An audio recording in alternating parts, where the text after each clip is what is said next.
যাক, সবাইকে যখন বলে দিয়েছি, সবাই যখন জেনেই গেছে, তাহলে এবার বলে দাও, তোমার বউয়ের নাম কি?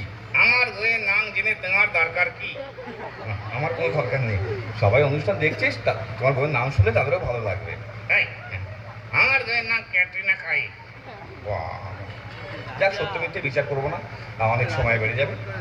আচ্ছা, বিয়ে তো করেছো, সংসারও করেছো, পড়াশোনা করেছো? কত দূর? অনেক মানে কত দূর? অনেক অনেক অনেক। সেই অনেক দূরটাই কত দূর? এই ধর্মতলা পর্যন্ত। ধর্মতলা পর্যন্ত কারো পড়াশোনা হয়? আমার হয়েছে। কি করে হলো? আমার স্কুলটাই তো ধর্মতলায় ছিল। ও আচ্ছা, স্কুলটা ধর্মতলায় ছিল বলে ধর্মতলা পর্যন্ত পড়াশোনা হয়েছে। বাড়িতেও তো নিশ্চয়ই পড়ো? বাড়িতে কি পড়ো? কেন? লুঙ্গি। আমি সেই পড়ার কথা বলছি না, তাহলে আমি বলছি বাড়িতে কি ভাষায় পড়াশোনা করো, কি বই পড়ো? বাংলা, হিন্দি, তামিল, মারাঠি, উর্দু, ইংলিশ সব। বাহ, তুমি